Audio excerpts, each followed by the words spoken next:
Shqiptari që garon për formulën. Sa nga ju e njohin Formula 1, po thuaj se që të gjithë. Por a e dini që ekziston edhe Formula 2, Formula 3 dhe Formula 4? Tani po ju tregoj disa informacione që duhet t'i diskutojmë. Shqiptari në fjalë është Lirim Zendeli. Është një shqiptar nga Maqedonia dhe ai ka arritur që të garojë në Formula 2. Është tepër e vështirë. Është sporti më i vështirë që ekziston për sa i përket sporteve. Pra pikërisht vozitja ose mirë shoferi me i formulës. Dhe do t'ju them këtë sepse le të themi që kam disa informacione. Një pjesëtar i familjes është mekanik. Mekanik i një gare që nuk janë këtu, po janë motora, por e njeh shumë mirë këtë fush, për më tepër edhe unë kam qenë prezent disa herë dhe duhet ju them, përveç se kam lexuar, duhet ju them disa informacione që ja vlen. Përveç se formula është shumë e vështirë, pra që të marrësh pjesë, duhet të dini që ka të bëjë pikërisht me bazën ekonomike. Mund të jesh i aftë sa të duash, por në qoftë se ti nuk ke bazë ekonomike të fortë, ti nuk mund të shkosh asgjë kundi. Dhe fillon që kur je i ri. Pra, e para njëherë që duhet të përgatitesh fizikisht, duhet të jesh i aftë deri në moshën 14 vjeç. Pra duhet të bësh fizkulturë, gjimnastik, të jesh i aftë, të kesh reflekse të forta etj etj. Dhe të fillosh që të vozisësh, pra të ngasësh kard. Nëse e keni parë ato si mund të quhen që janë si formula, por janë makina të ulta, të vogla për fëmijë. Dhe ti nëse nuk je i aftë për atë, ti nuk mund të shkosh asgjë kundi, sepse në radhë të parë njerë është një shpenzim kolosal, sepse nëse ti deri në moshën 14 vjeç, duke filluar që i vogël, mekanik, pjesë të këmbimit, makinat etj etj, ti i ndron sepse ndrohet shpeshherë.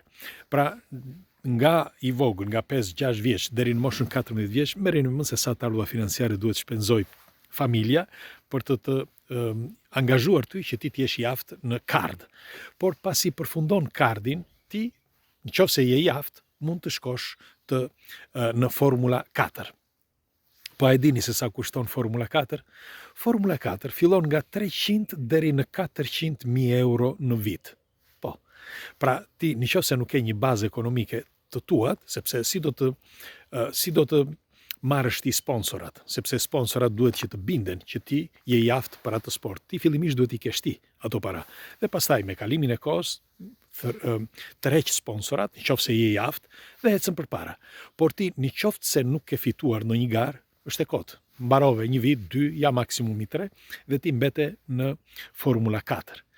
Por duhet të dini që në Formula 3 kushton akoma më shumë, nga 700.000 deri në 1.500.000, 1.200.000 euro. Pra Formula 3.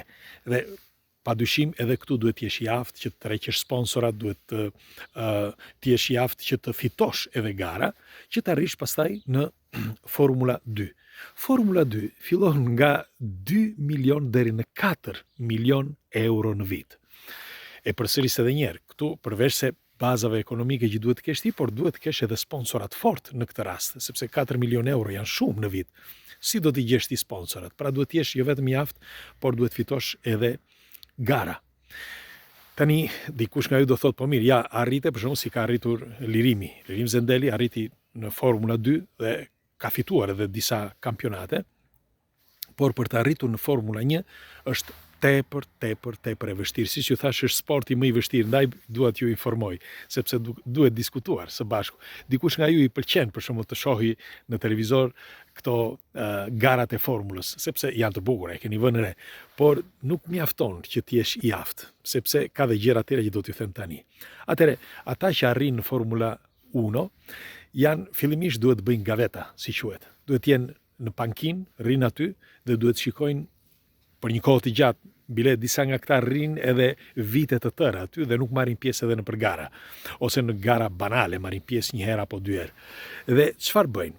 Janë të detyruar që të kontrollojnë, të shohin se si ecin, të shikojnë mekanikët, të shikojnë se si i ndrojnë gomat etj etj. Pra janë vetëm vëzhgues. Dhe bëjnë gavetën. Pastaj, pas kësaj ti jesh i aftë sa të duash, por ti duhet të tërheqësh sponsorat.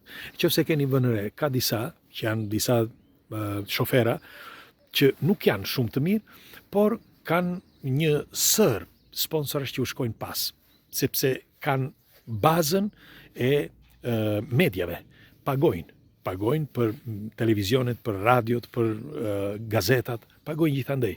Normal, në dorë, nuk mund të paguhet kështu. Po ja u them sepse të paktën këto janë ato informacione që dalin kështu fshehtazi. Dhe në qoftë se ky është i tërhequr pastaj nga vajzat, nga publiku etj etj, mund të fillojnë me fjalë që ta angazhojnë si shofer. Dhe në qoftë se ai nuk fiton gjë, mbaron aty. Pra, ai do të jetë gjithmonë në pankinë. Nuk mund të shkojë gjikundi. Dhe sidoqoftë, ai i shpenzon për herë ato para që të gjendet aty. Pra, edhe në qoftë se është në pankinë, ai i shpenzon për herë. Ndaj dhe disa prej tyre, pra të këtyre shoferave, si mund të quhen, mundohen me të gjitha mënyrat që ata të bëjnë të paktën edhe një udhëtim me Formula 1. Bile do t'i them, ka patur raste, disa për shembull që kanë fituar edhe kampionate të tëra. Për shembull, Senna, e mbani mend Anton Sennën? Anton Senna fitoi disa herë kampionatin botëror.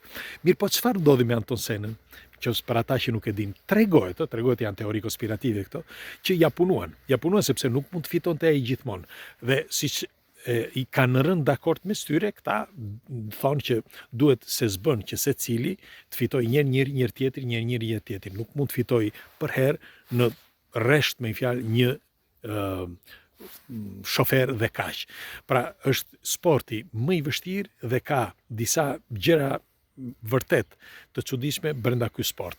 Duhet të dini që sporti i Formula 1-s është për të pasurit, sepse keni vënë re edhe përveç se është ajka e motorave, sepse aty tregon forcën e motorave të gjitha këtyre kompanive të makinave, dhe ndaj dhe shpenzojnë parat pafund